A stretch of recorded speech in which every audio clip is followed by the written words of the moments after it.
In the beginning, there was no light. Before stars ignited and galaxies spiraled into motion, the cosmos was cloaked in darkness. But even then, the universe had a voice. Not a voice like ours, no whispers carried on wind, no echoes bouncing off walls, but vibrations, patterns, pulses. The fabric of space itself trembled with the birth of energy and the unfolding of time. This was a music far older than memory, and it never stopped playing. In our quest to understand the universe, we've long relied on what we can see. Optical telescopes pointed skyward, revealing the luminous tapestry of stars. Infrared, ultraviolet, and X-ray observatories gave us eyes tuned to other frequencies, unveiling what the visible spectrum had hidden. But now, we listen. There are telescopes not made of glass, but of silence. Vast dishes spread across mountain valleys, antennas tuned not to light, but to the hum of the cosmos. These are radio telescopes. They capture not images, but signals, ghostly songs from quasars, pulsars, and the ancient messages that took eons to arrive. To understand what they hear is to unlock a new kind of language, one spoken by galaxies, by atoms colliding in distant voids, by black holes merging in secret. This audiobook is a journey through sound, not the kind you hear with ears, but with instruments so sensitive they can detect a flicker of radiation across billions of years. We will explore how astronomers have trained these telescopes to decode the strange and silent music of the universe. We'll drift through the history of discovery, visit some of the quietest places on Earth where these instruments reside, and descend into mysteries still unresolved. Here, in the soft rhythm of this story, you will encounter stars that beat like hearts, planets that sing in radio waves, and ancient messages that took eons to arrive. You will not need to see to believe. You will only need to listen. Close your eyes. Breathe slowly, and allow yourself to hear the universe in a way few ever have. There is something sacred about silence. Not the silence of a quiet room or a sleeping forest, but the vast, unbroken stillness between the stars. Out there, in the deep night of space, sound does not travel in the way we know it. No voices cry out, no wind howls, yet the universe speaks. It always has, and we have only recently begun to truly listen. The first human ears to touch the cosmos were not ears at all, but machines, immense circular dishes, taller than buildings, wider than domes. In the early 20th century, when radio waves were still a novelty and the night sky a mystery to most, engineers began to notice something peculiar, a static that couldn't be explained by earthly sources. One such man, Carl Jansky, working for Bell Telephone Laboratories, was tasked with tracing the origins of interference in transatlantic calls. What he found was astonishing. The hiss, the gentle noise that repeated itself every 23 hours and 56 minutes, the precise length of a sidereal day, was not from the sun, not from Earth, but from the very center of our galaxy. Jansky had unwittingly discovered the first radio emission from the cosmos. And just like that, astronomy was no longer just what we saw, it was what we could hear. From that moment forward, a new era began. In the decades that followed, radio telescopes multiplied. They were built in remote deserts, on high plateaus, in valleys shielded from human-made interference. Each one listened with more precision, more depth, more patience. What they began to detect was not noise, but structure, the rhythm of spinning pulsars, the flickering heartbeat of neutron stars, the drifting tones of hydrogen clouds mapping the bones of the Milky Way. There's a profound beauty in the fact that many of these signals come not in brilliant flashes of light, but in steady pulses, sometimes so regular they rival the precision of atomic clocks. Pulsars, for instance, collapsed remnants of supernovae, emit beams of radio waves as they rotate, sweeping across space like the beam of a lighthouse. When these beams pass Earth, we hear them as precise ticking patterns, a cosmic metronome beating through the void. But it isn't just about rhythm. There are chaotic bursts, too. In 2007, astronomers noticed something strange, an intense, millisecond-long flash of radio energy. At first, they thought it was interference, but it wasn't. It became known as an FRB, a fast radio burst. Where it came from, no one knew. Why it existed, no one could say. Dozens more have been detected since, some repeating, some not. They arrive unpredictably from billions of light years away. We don't yet understand what causes them, but we know they are real, and that their signals have traveled across the full span of the observable universe to reach us. This is the quiet power of listening.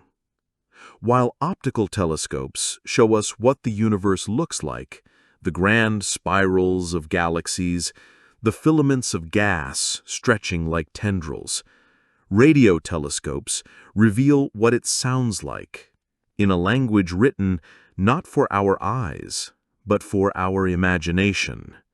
It is not a replacement for sight, but a companion to it, one that reveals secrets hidden behind dust, darkness, and time. And unlike visible light, radio waves can pass through the thick clouds of gas and dust that obscure so much of space. That means radio telescopes can peer into places even the most powerful optical instruments cannot, into the hearts of star-forming regions, into the edge of black holes, into the cosmic microwave background, itself, the faint afterglow of the Big Bang. Every sound the cosmos has made, every signal sent since time began, still echoes somewhere in the vastness, waiting to be detected. The universe doesn't forget. It simply whispers until someone is quiet enough to hear. And now, we are finally listening. The act of listening to the universe demands more than technology. It requires stillness, not just in the machines we build, but in ourselves. High atop the Andes in Chile, or across the quiet plains of New Mexico, radio observatories sprawl like monuments to silence. The engineers who operate them move with reverence, knowing that even the smallest signal, the faintest hum of a passing car, or the flicker of a cell phone, can drown out voices from across the universe. In places like these, where humans have agreed to step back, the cosmos is finally allowed to speak. One of the most iconic of these instruments is the Very Large Array, a collection of 27 massive radio antennas arranged in a Y shape across the desert.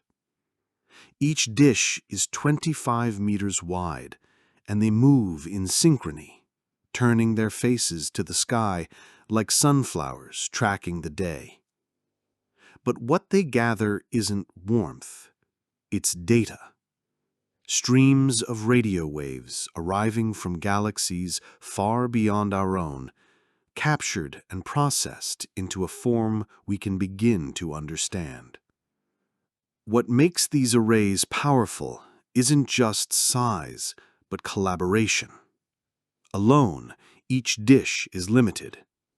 But when they work together, linked by cables and computers, they become something much more. A synthetic telescope with the resolution of a dish miles across. This technique, known as interferometry, is what allows us to hear the finest details, the tremble of a pulsar's spin, the subtle emissions from a distant quasar, the low roar of hydrogen stretching across intergalactic space. And still, there are larger dreams. In 2020, astronomers completed the construction of one of the most ambitious projects in listening, the 500-meter Aperture Spherical Telescope, or FAST, in China. Nestled deep in a natural bowl in the mountains of Guizhou, FAST is the world's largest filled aperture radio telescope. It does not move like traditional dishes. Instead, its surface adjusts itself, segment by segment, as the receiver suspended high above targets different parts of the sky. Standing beneath it feels like being inside the ear of a sleeping giant. With FAST, we can detect signals fainter than ever before, and from farther away. One of its goals is to search for pulsars across the galaxy, using their regular rhythms to map gravitational effects, and maybe even detect the faint ripples of space-time itself.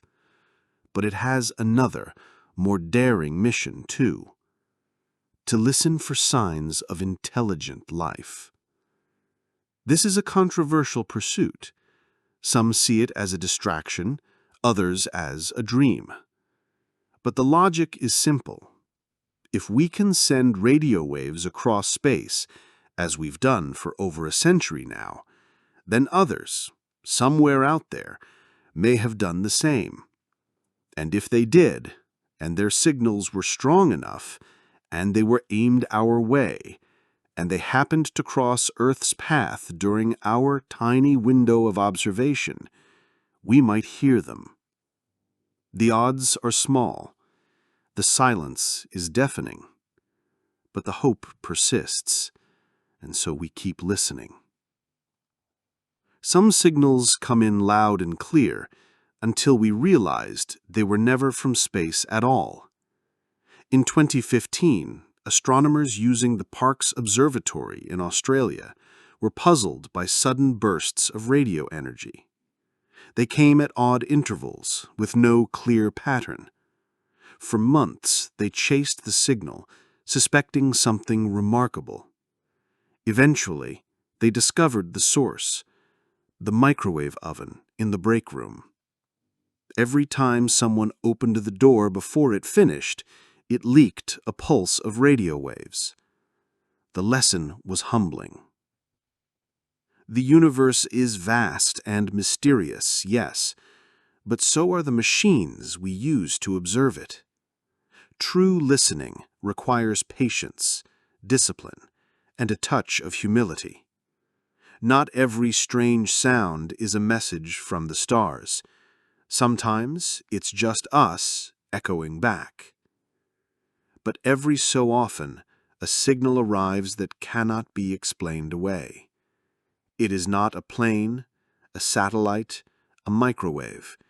It is ancient. It is distant. It is real. And in that moment, brief, delicate, almost imperceptible, the telescope listens, and the universe replies. There is a place in the universe where sound becomes time. Deep in the voids between stars, beyond the spiral arms of galaxies, and further still into the faint whispers of background radiation, we encounter a frontier not of distance, but of memory. Every radio wave that reaches us is not just a signal, it is a fragment of the past. The farther it has traveled, the older it is. To listen to the cosmos, then, is to become an archaeologist of lightless echoes. Take, for example, the cosmic microwave background, the faint, uniform hiss that fills the universe in every direction. It was first discovered in 1965, not by astronomers, but by two engineers, Arno Penzias and Robert Wilson, who were trying to eliminate noise from their communications antenna. No matter where they pointed, the hiss remained. They cleaned the equipment. They chased pigeons from the dish. Still, the sound endured. What they had found was the echo of creation, the afterglow of the Big Bang stretched into radio frequencies by the expansion of space itself. It is not music in the conventional sense. It is more like a low, steady hum, uniform, cold, eternal.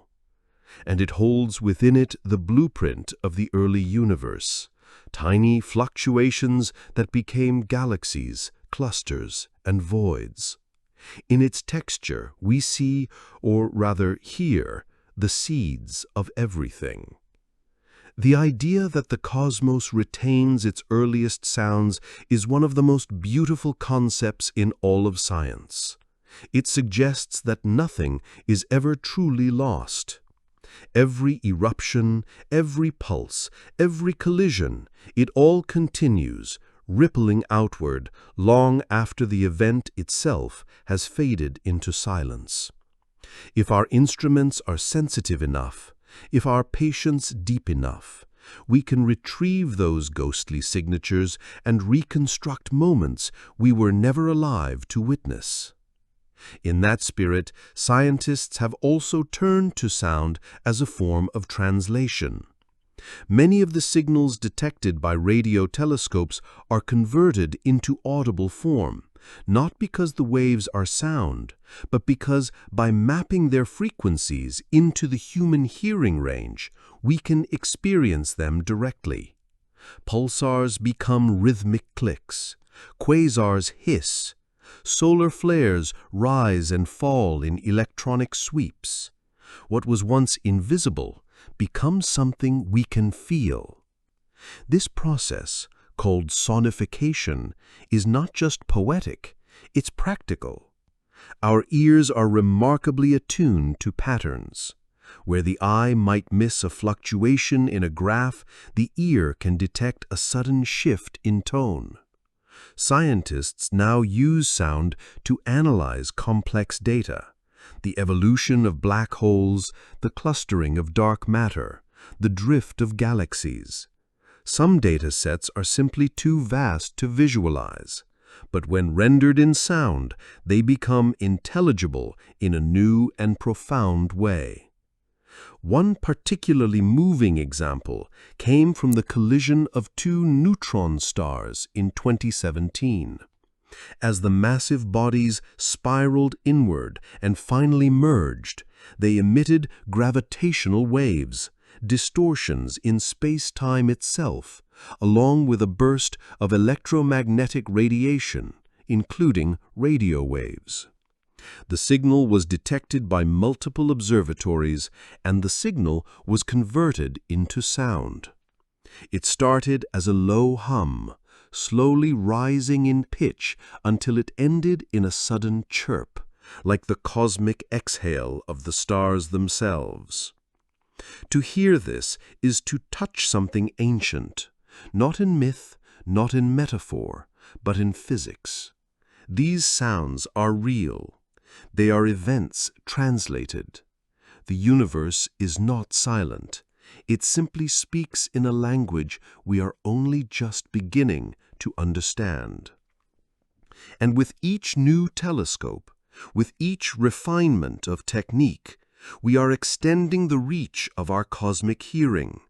We are building ears where before there were none. We are teaching machines to listen to the past, and through them we remember.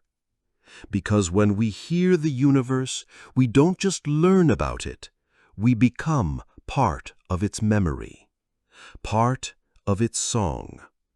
And the song goes on. There is something profoundly humbling about realizing that even silence can carry weight.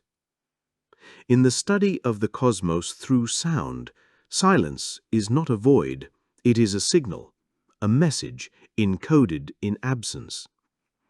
Where we might expect the steady beat of a pulsar or the hiss of background radiation, we sometimes find nothing, not a whisper, not a flicker, just stillness. But in astronomy, stillness is never meaningless. The most famous example of this paradox came in the form of the search for extraterrestrial intelligence, a search defined, more than anything, by the patient endurance of silence. The SETI project, begun in earnest in the late 20th century, aimed radio telescopes toward promising regions of space in hopes of detecting artificial signals, intentional broadcasts perhaps from other civilizations. The logic seemed sound. Radio waves are cheap, travel vast distances, and can carry complex information. For a time, there was great optimism. Projects like the Allen Telescope Array were built specifically for the purpose, scanning the stars for anomalies, patterns, pulses, sequences that nature could not produce by accident. But for decade after decade, the result was the same. Nothing. And yet, not quite nothing. In 1977, a signal was received at Ohio State University's Big Ear radio telescope. It was a narrowband radio burst, strong, clear, and apparently from the direction of the constellation Sagittarius. It lasted for 72 seconds and was never heard again. A scientist named Jerry Emin famously circled it on the printout and wrote one word beside it: "Wow." It became known as the WOW signal, and to this day it remains unexplained. Not because we haven't tried.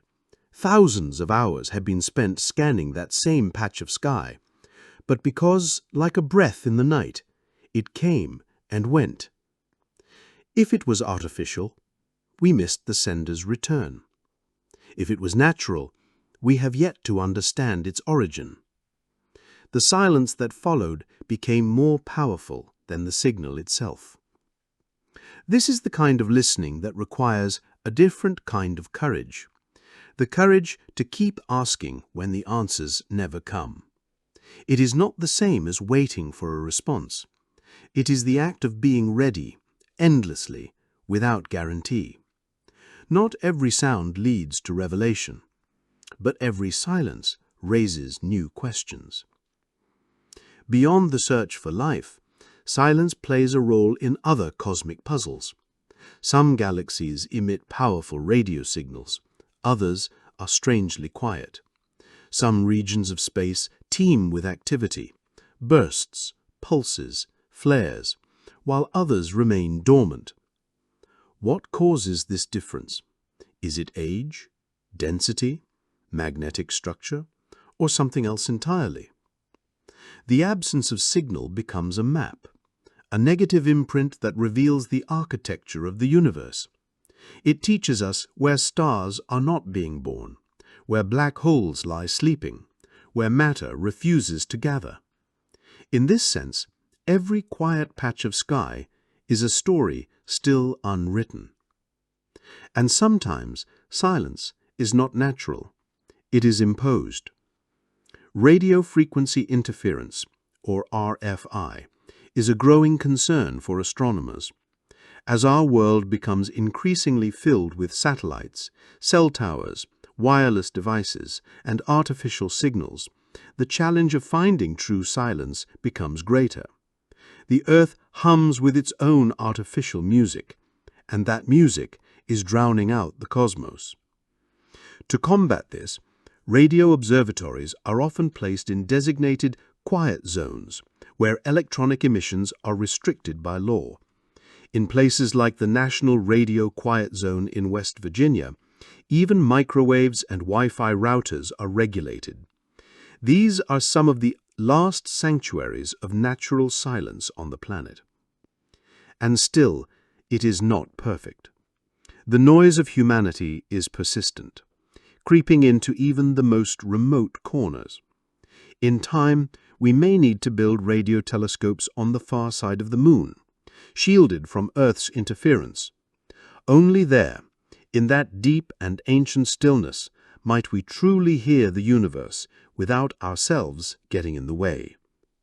Until then, astronomers continue their delicate dance, tuning instruments, filtering noise, listening through the haze of static for something pure, something distant, something true. And every now and then, the silence breaks. Not with a shout, but with a whisper. Not with certainty, but with wonder. And in that moment, we remember, to listen to the universe is not just to learn what it is, but to confront what we are, a species surrounded by silence, straining to hear the music of everything else. There is a strange intimacy in listening to something that cannot hear you back. Each time a radio telescope is aimed skyward, it does so with the understanding that it is not starting a conversation. It is intercepting one that has already begun. We are late to the exchange. Every signal we receive was sent long ago, perhaps before humans even existed. In this way, astronomy is not a dialogue, but an act of eavesdropping on the ancient. This idea becomes even more profound when we consider the nature of the signals themselves. Some are steady and predictable, like the pulses of millisecond pulsars, neutron stars rotating hundreds of times per second, emitting beams of radiation with clock-like precision. Others are chaotic and violent, like the aftermath of galactic collisions, spewing waves of charged particles across space. But not all signals are created equally. Some seem to carry messages, not words, not language, but patterns, structured intervals, repeating cycles, frequency shifts. These are not products of intelligence necessarily, but they are meaningful.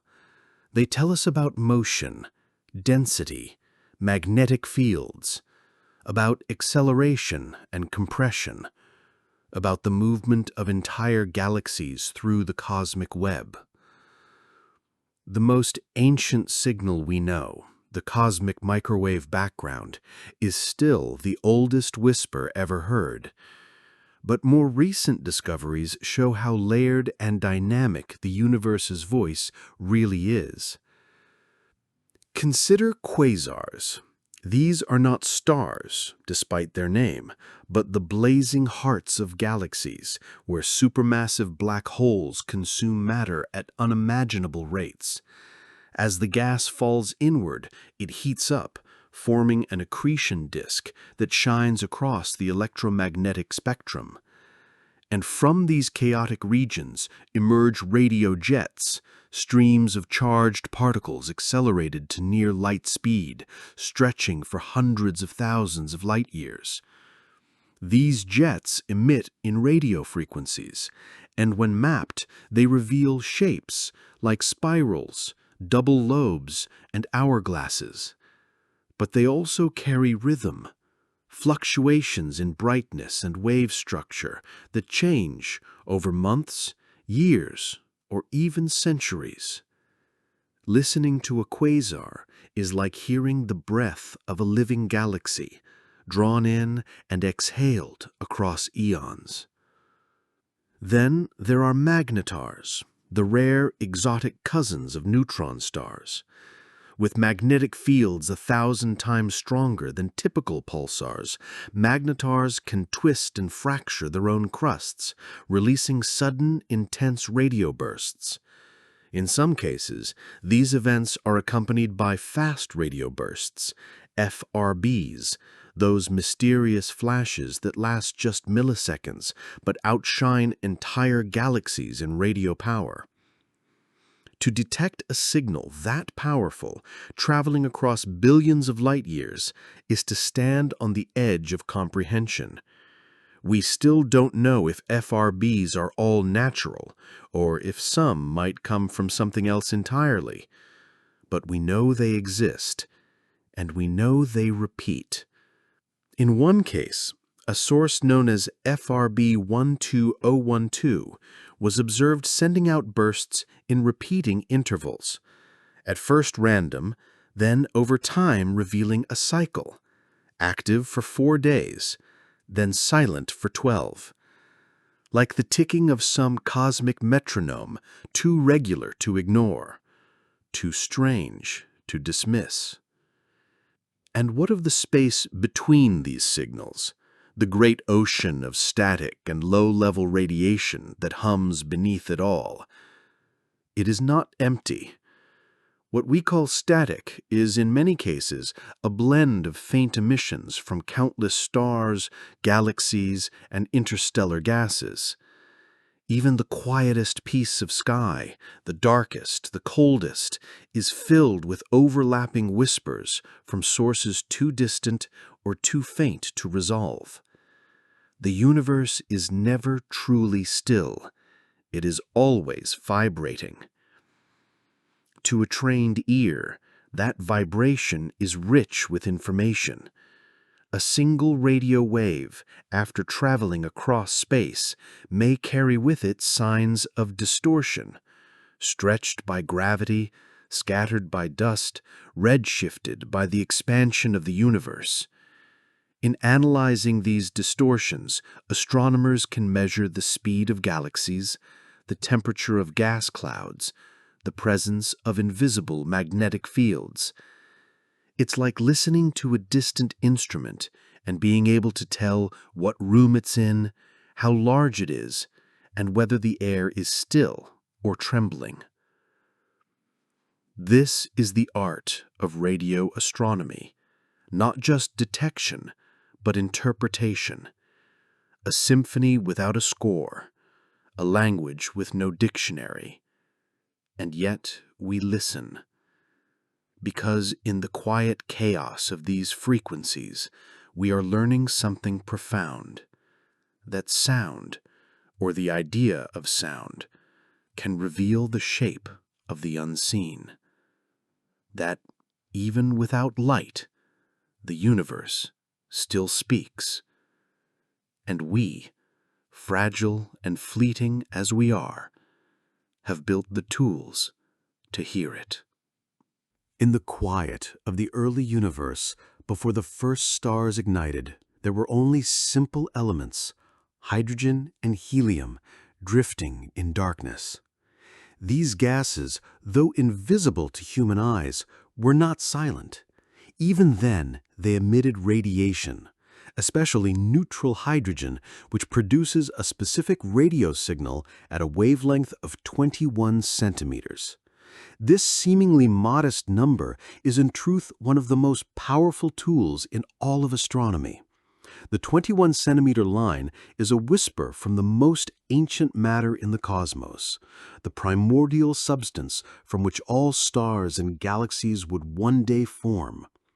To detect this signal is to hear the structure of the early universe, and by measuring how the signal is stretched or compressed, astronomers can determine how far it has traveled, effectively building a three-dimensional map of the cosmos, layer by invisible layer. It is through this technique that we've discovered the vast filaments of gas connecting galaxies, like threads of silk in a cosmic web. But this map is not static. It is in motion, shifting across time. As hydrogen clouds collapse to form stars, their radio emissions disappear. As galaxies collide, their structures warp. As black holes awaken, their surroundings ignite. The universe is a living thing, restless, pulsing, expanding. And in the radio spectrum, we can trace its heartbeat. That heartbeat pulses strongest in star-forming regions, vast, cold clouds of gas where gravity begins its slow, inevitable work. In optical light, many of these regions are obscured by dust, but in radio frequencies, they shine clearly. The famous Orion Nebula, for instance, contains countless baby stars still wrapped in their gaseous cocoons. When viewed in radio, we see not the light of stars, but the signals of their birth, jets of particles, magnetic structures, and molecular interactions playing out over hundreds of thousands of years. In some ways, this is like listening to a nursery, not of infants, but of suns. And then there are galaxies in the act of transformation. Radio telescopes have shown us galaxies colliding, merging, and reshaping each other. In visible light, these events are dramatic but incomplete. In radio, they are alive. We hear the trails of gas stripped from spiral arms, the thunderous outflows from central black holes, the resonances of magnetic fields stretched across tens of thousands of light years. Each of these signals arrives at Earth after traveling unimaginable distances. They are survivors, untouched by time, unaltered by silence. To catch them is to intercept history, to rescue moments from the long forgetfulness of space. But even with all this, the universe remains mostly hidden. The majority of matter, dark matter, emits no light or radio waves at all. We do not hear it, we do not see it, but we feel its influence, and in the motion of galaxies and the bending of signals, we see its shadow. The way radio waves curve, delay, or scatter tell us where invisible forces dwell. In this way, silence becomes signal once again. Some telescopes are now designed not to look deeper, but wider, to scan broad swaths of the sky for patterns in hydrogen, for the fingerprints of dark energy, for the subtle drifts in time that might suggest a deeper physics than we yet understand. These are not instruments of sight, but of memory, of anticipation. Perhaps most poetic of all is the idea that we may one day record a full history of the universe, not in books, not in pictures, but in sound. A timeline of frequencies, each corresponding to an era, a structure, a transformation. We would not read it, we would play it. And in the rise and fall of tones, in the thrum of ancient gas and the flicker of new stars, we would understand, not with language, not with formulas, but with something older than words, the way we understand music or the hush before a storm, a knowing that precedes meaning. This is the frontier of listening. It is not just about discovery. It is about becoming attuned to what has always been there, patient, waiting, persistent, because the universe has been singing since before we had ears to hear it. And now, at last, we're beginning to know the melody. Somewhere in the southern hemisphere, beneath a dome of cold, dry air, lies one of the quietest places on Earth. The Atacama Desert in Chile, a place so arid that parts of it have gone centuries without rain. is home to one of humanity's most ambitious instruments for listening to the cosmos. The Atacama Large Millimeter Submillimeter Array, or ALMA, high above sea level at over 5,000 meters elevation. It is closer to the stars than nearly any other observatory on the planet, not in distance, but in clarity. ALMA does not hear in the traditional radio frequencies used to track pulsars or quasars. Instead, it listens in the millimeter and submillimeter wavelengths, frequencies between radio and infrared light. These bands are difficult to detect from lower altitudes, as Earth's atmosphere tends to absorb them. But here, in the frozen air of the Andes, these waves arrive pure, unfiltered, ancient. What Alma hears is the soft breath of the coldest objects in the universe. Clouds of molecular gas drifting between stars, disks of dust where planets are forming, the frozen residue of comets and the chemistry of distant galaxies. This is the realm of beginnings, where complex molecules first assemble, where stars are gestating, where life, perhaps, begins its slow chemical dance. When astronomers aim ALMA at a young star system, they see rings, gaps carved in the dust by infant planets. But more than that, they hear the differences in energy across the disk. They detect emissions from carbon monoxide, water vapor, and organic molecules. These are not the bright flashes of light that make headlines. They are subtle, quiet signals, the fingerprints of cosmic chemistry unfolding over millions of years. In many ways, ALMA has become our ear to the earliest stages of planetary birth. But it can do more. By observing distant galaxies as they appeared billions of years ago, ALMA allows us to trace the evolution of matter itself. We can see how early galaxies cooled, how they formed stars, how they assembled the complex structures we now observe in the modern universe.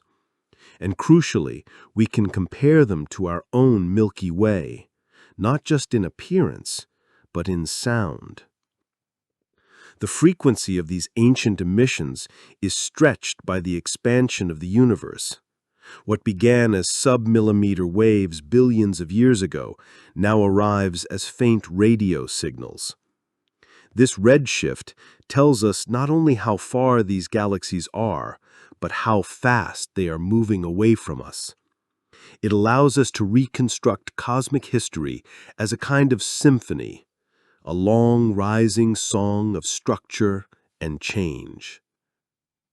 To listen to this music is to stretch the limits of time itself.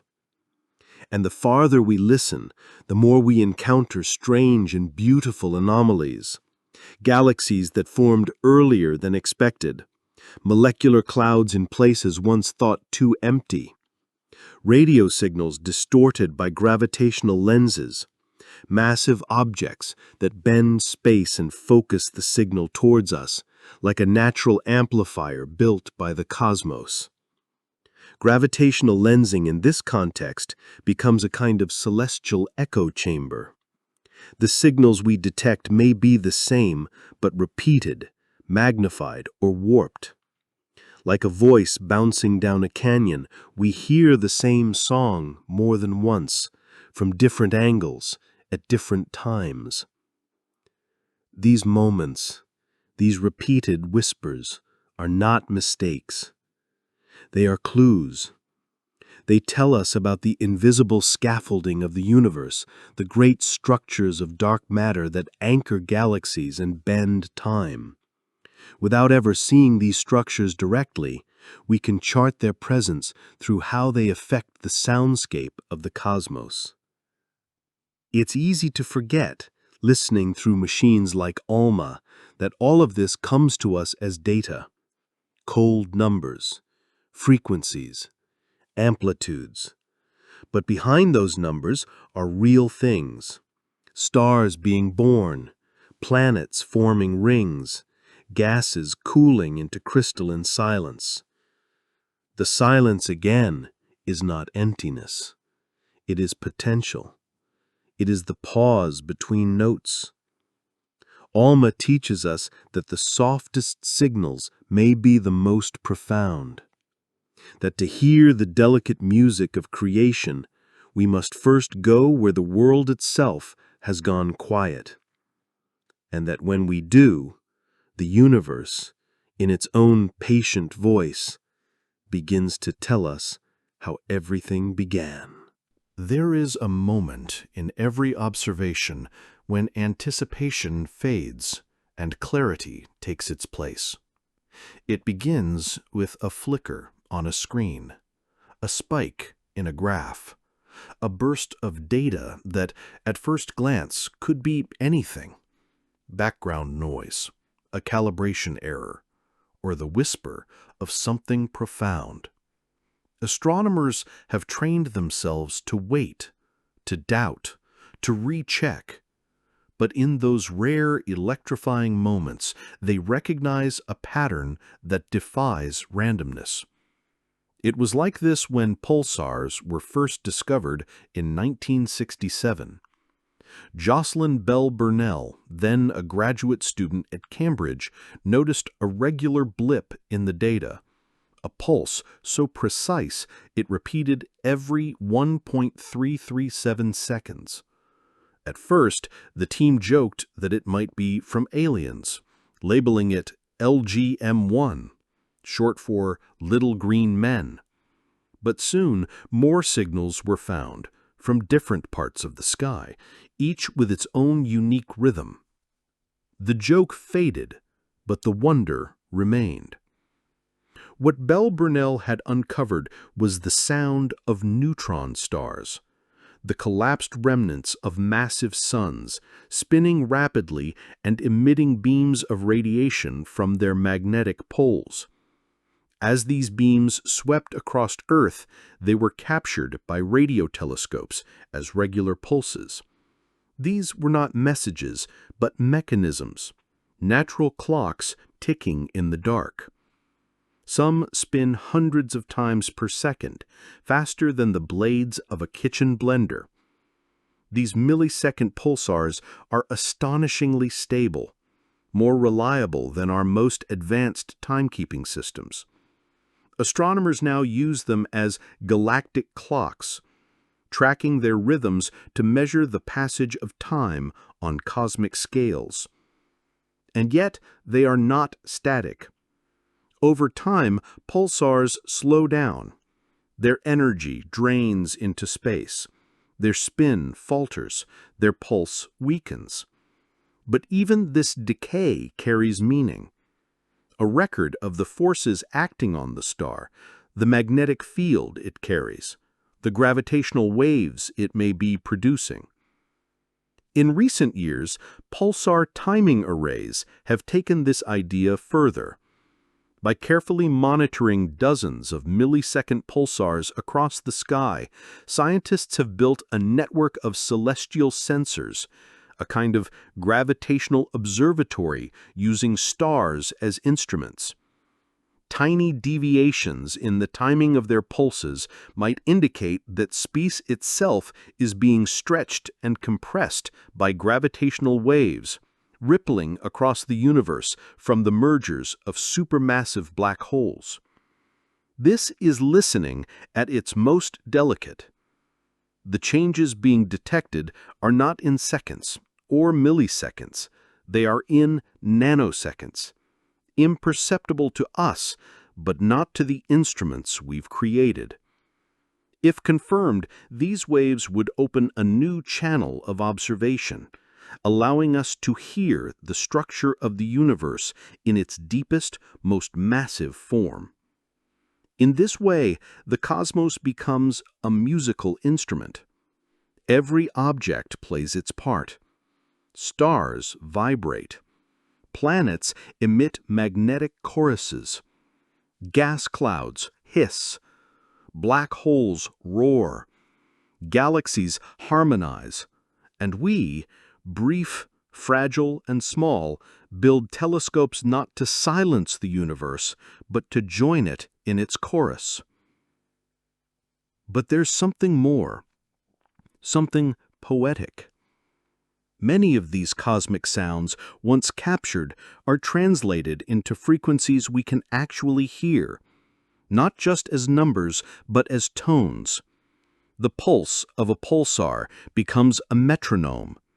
The spin of a galaxy becomes a drone.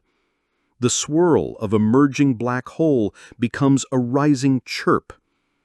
These are not simulations. They are real data shifted into our sensory range. In one project, NASA converted X-ray and radio data from the Perseus cluster, a galaxy cluster 240 million light-years away, into sound. The result was haunting. A deep, resonant tone more felt than heard. It is believed to be the lowest known note in the universe, a B-flat, 57 octaves below middle C. Too deep for the human ear to detect, and yet it exists. A cosmic baseline sustained for hundreds of millions of years.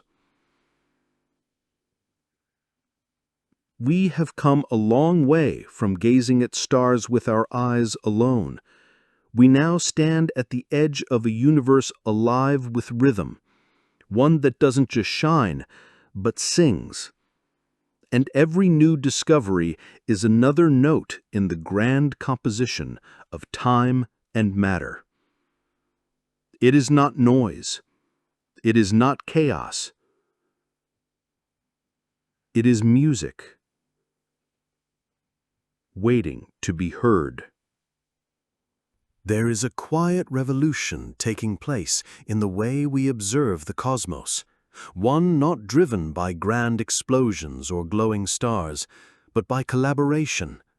Across continents, astronomers are no longer just building larger telescopes. They are connecting them, weaving their instruments together into one vast planetary ear. This technique is called Very Long Baseline Interferometry, or VLBI. Imagine a radio telescope the size of Earth. Such a thing would be impossible to build, too massive, too complex, too vulnerable to weather and interference. But with VLBI, we can simulate it. By placing radio telescopes thousands of kilometers apart and combining the data they collect, we create a single synthetic telescope with extraordinary resolution. It's not about hearing louder, it's about hearing sharper. And this approach has changed everything.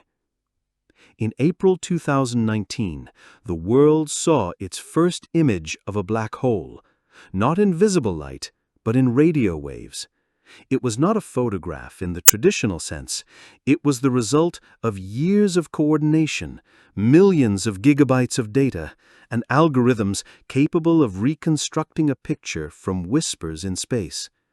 The black hole resides at the center of the galaxy M87, 55 million light-years away. What we saw was the glowing ring of hot matter spiraling into the darkness, the event horizon, the point of no return. And behind that image was a symphony of sound, gathered by a global network called the Event Horizon Telescope.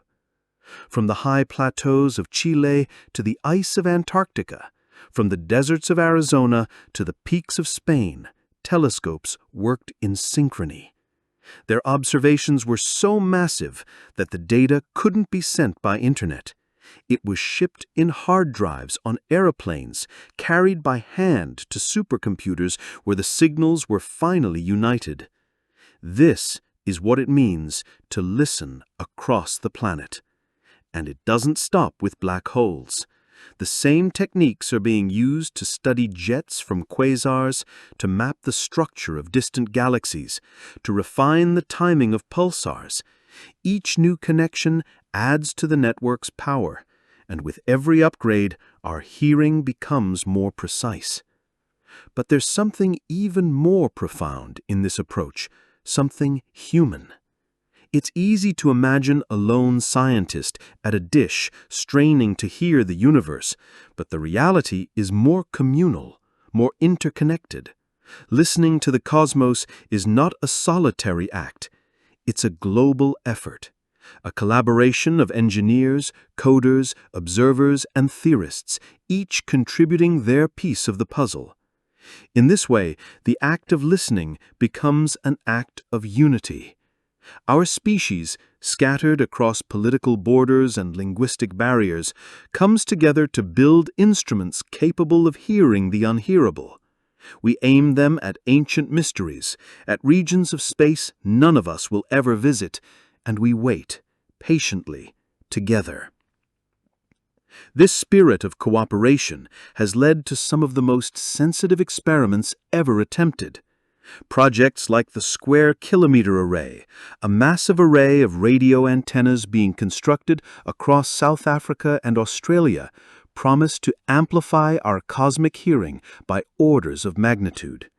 When complete, it will be the largest radio telescope on Earth, capable of detecting faint signals from the dawn of the universe.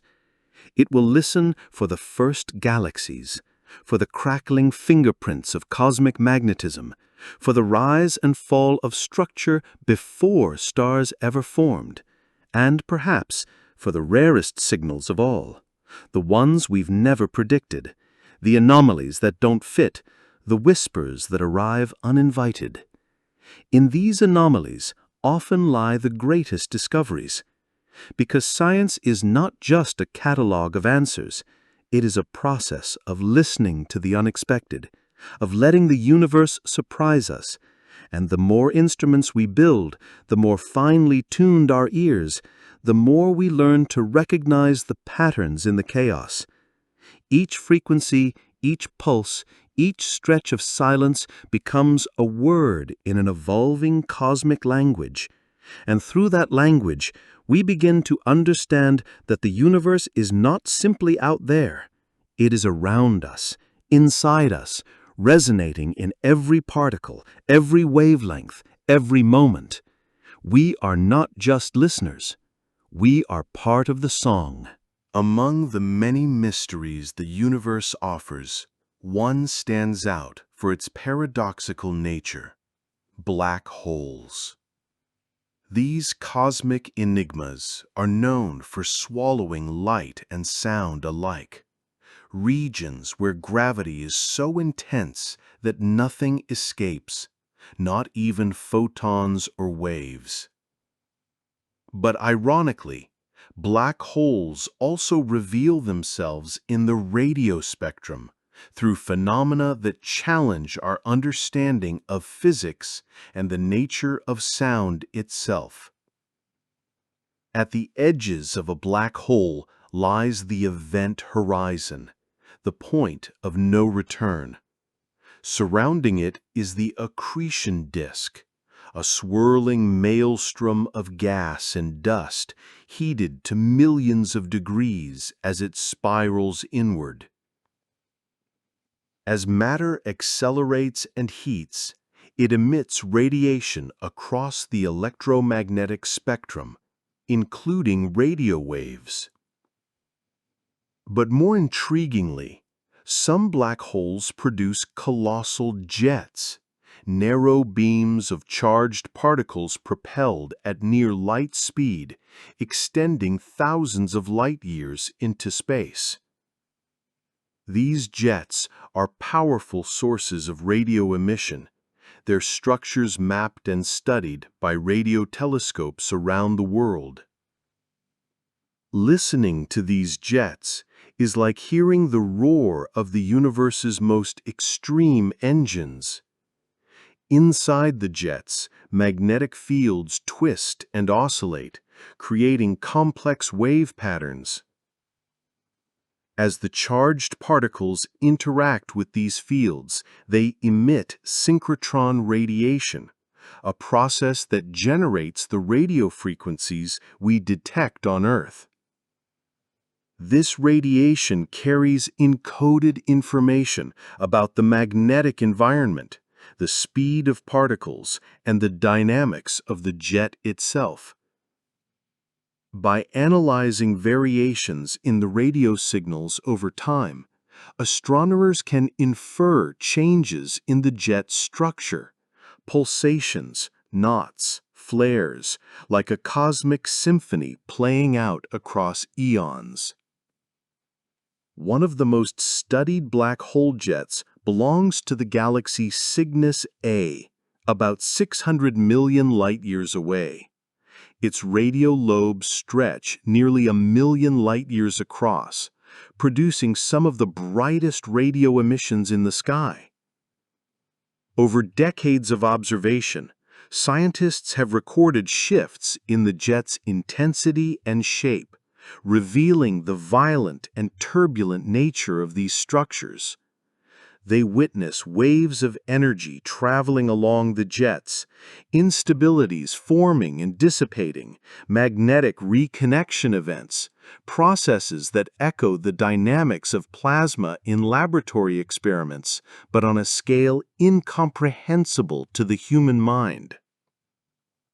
And then there are the mysterious fast radio bursts, FRBs, that seem to defy explanation. First discovered in 2007, FRBs are brief, intense flashes of radio waves lasting mere milliseconds, yet emitting more energy than the sun does in days or weeks. Their origins remain unknown. Some have been linked to magnetars or neutron stars. Others remain unexplained. Listening to these bursts is like catching a whispered secret from the furthest reaches of the cosmos. Their fleeting nature challenges astronomers to capture, decode, and understand their messages before they vanish forever. These bursts could be natural phenomena, or, just perhaps, they might be signals from civilizations beyond our own. Regardless, they remind us that the universe is not silent. It is filled with transient, brilliant voices, some familiar, some alien. By tuning our instruments, refining our techniques, and deepening our patience, we edge closer to deciphering these cosmic mysteries. Each signal, whether steady or fleeting, familiar or unknown, contributes a note to the vast cosmic orchestra. And through this endless music, we continue to listen, forever curious, forever awed. The human quest to listen to the cosmos is not only a scientific pursuit, but also a deeply philosophical one. What does it mean to hear the universe? Is it simply about collecting data, or is it about connection, a bridge between our fragile existence and the vastness beyond? For centuries, humanity relied on light, the visible spectrum, as its primary means to understand the heavens. Stars twinkled, planets moved, and comets streaked across the sky. We drew maps, told stories, built calendars. But the universe spoke in many more languages than our eyes could perceive. The advent of radio astronomy opened new windows, allowing us to eavesdrop on the whispers of phenomena invisible to sight. It revealed that the universe is a cacophony of sound waves, pulses, and rhythms, a complex symphony where each celestial object plays its own part. Listening is an act of humility. It reminds us of our place in a cosmos that is ancient beyond imagining. The signals we receive have traveled millions or billions of years to reach us, echoes of events that happened long before Earth formed. By tuning in, we participate in a kind of cosmic memory, catching fragments of stories told across time and space. This memory is fragile. Radio waves are easily drowned out by earthly noise and interference. The universe's voices are faint, requiring patience and precision to capture. But it is more than just technical skill that enables listening. It is also a willingness to be present, to be still, to let the universe speak on its own terms, in its own time. Some have said that listening to the stars is a form of meditation, a way to slow the mind and open the heart. There is a poetry in this idea, a rhythm to the pulses and hisses, a cadence to the cosmic static. We hear the universe not just with instruments, but through empathy and imagination. Every beep and hum invites us to wonder, what stories are hidden in these signals? What secrets do the waves carry? What truths about existence itself? This connection transcends language, culture, and science. It is a reminder that though we are small, we are part of something greater, a cosmic dance of energy and matter, sound and silence, light and shadow. And as we listen, we become more aware of the fragile thread that binds us to the stars. In this way, listening to the universe is also listening to ourselves, a dialogue without words, a song without end. The human quest to listen to the cosmos is not only a scientific pursuit, but also a deeply philosophical one. What does it mean to hear the universe? Is it simply about collecting data? Or is it about connection, a bridge between our fragile existence and the vastness beyond? For centuries, humanity relied on light, the visible spectrum, as its primary means to understand the heavens. Stars twinkled, planets moved, and comets streaked across the sky. We drew maps, told stories, built calendars. But the universe spoke in many more languages than our eyes could perceive. The advent of radio astronomy opened new windows, allowing us to eavesdrop on the whispers of phenomena invisible to sight. It revealed that the universe is a cacophony of sound waves, pulses, and rhythms, a complex symphony where each celestial object plays its own part. Listening is an act of humility. It reminds us of our place in a cosmos that is ancient beyond imagining. The signals we receive have traveled millions or billions of years to reach us, echoes of events that happened long before Earth formed. By tuning in, we participate in a kind of cosmic memory, catching fragments of stories told across time and space. This memory is fragile. Radio waves are easily drowned out by earthly noise and interference. The universe's voices are faint, requiring patience and precision to capture. But it is more than just technical skill that enables listening. It is also a willingness to be present, to be still, to let the universe speak on its own terms, in its own time. Some have said that listening to the stars is a form of meditation, a way to slow the mind and open the heart. There is a poetry in this idea, a rhythm to the pulses and hisses, a cadence to the cosmic static. We hear the universe not just with instruments, but through empathy and imagination. Every beep and hum invites us to wonder what stories are hidden in these signals. What secrets do the waves carry? What truths about existence itself? This connection transcends language, culture, and science. It is a reminder that though we are small, we are part of something greater, a cosmic dance of energy and matter, sound and silence, light and shadow. And as we listen, we become more aware of the fragile thread that binds us to the stars. In this way, listening to the universe is also listening to ourselves. A dialogue without words, a song without end. As technology advances, the way we listen to the universe becomes increasingly sophisticated, revealing layers of complexity previously hidden from us.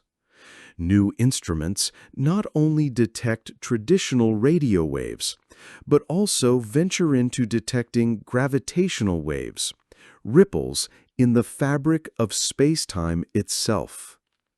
First predicted by Einstein's theory of general relativity, gravitational waves were directly detected for the first time in 2015 by the LIGO Observatory. Unlike electromagnetic waves, these are distortions that stretch and squeeze space as they pass, generated by the most violent cosmic events, colliding black holes and neutron stars. Though not sound in a conventional sense, scientists have converted these waves into audible frequencies, allowing us to hear the cosmic collisions as chirps rising in pitch. This new form of listening marks a revolutionary expansion of our cosmic senses, turning the universe's most extreme events into a symphony accessible to human ears. The implications are profound. Gravitational wave astronomy provides a new language to understand phenomena invisible to traditional telescopes, opening a window to the dark side of the cosmos.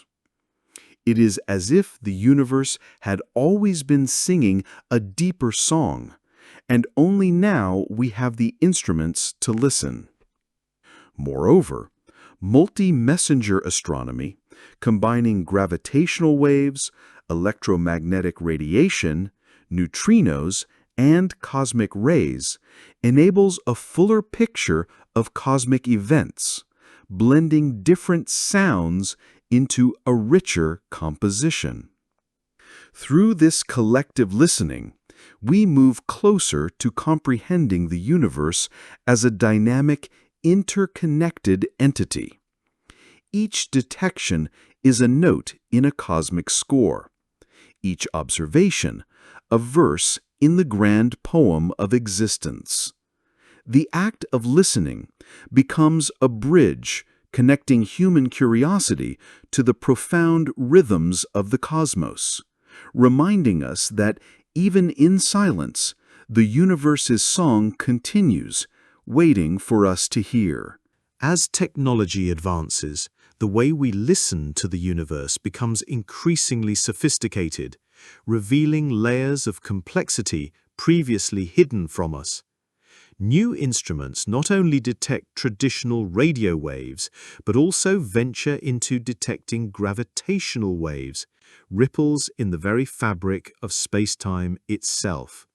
First predicted by Einstein's theory of general relativity, gravitational waves were directly detected for the first time in 2015 by the Laser Interferometer Gravitational Wave Observatory, or LIGO.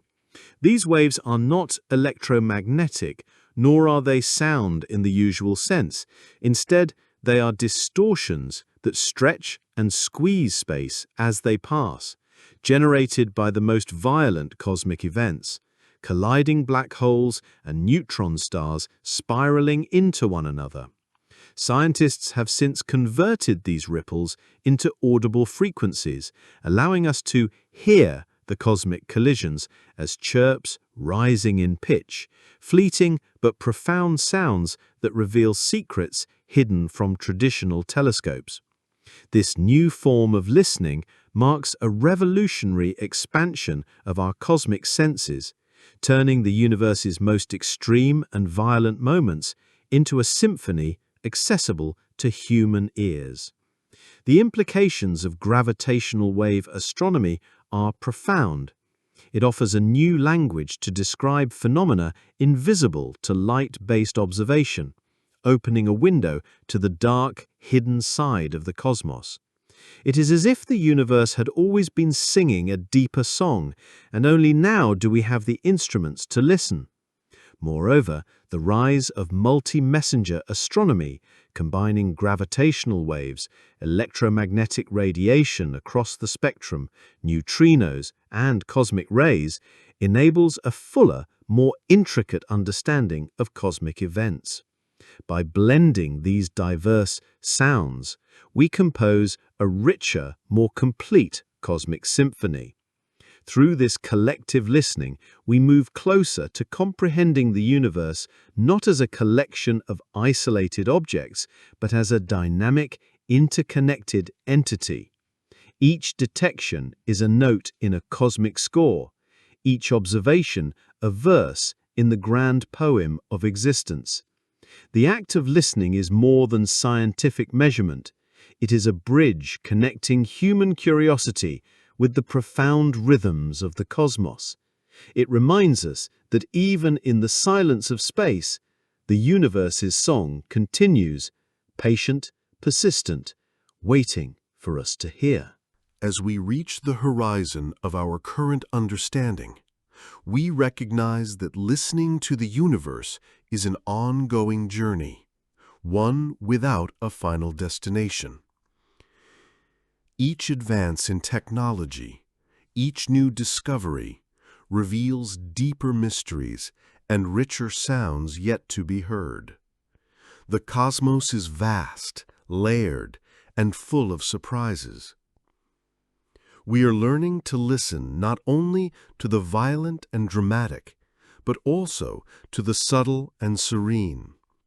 The faint hum of cosmic background radiation, the gentle pulses of distant neutron stars, the whisper of molecules in interstellar clouds, all these voices weave together into a complex symphony.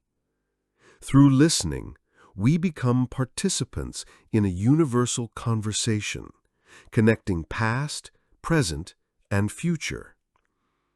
Our instruments are the vessels carrying these sounds across space and time, translating them into knowledge, inspiration, and awe.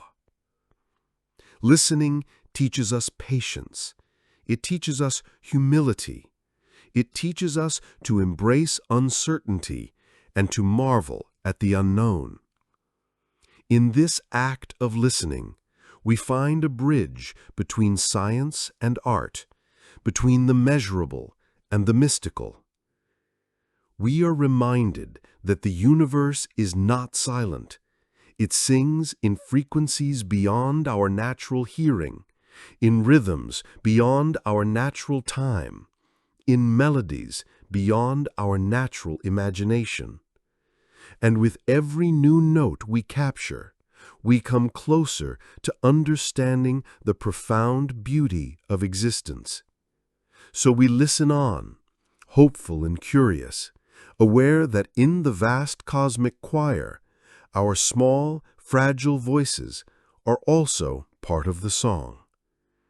The universe invites us to listen, and in listening, we find our place among the stars. As we conclude this journey through the sounds of the cosmos, we are reminded that the universe is much more than what meets the eye. It is a living symphony, a complex composition of rhythms, pulses, and vibrations that span billions of years and unimaginable distances.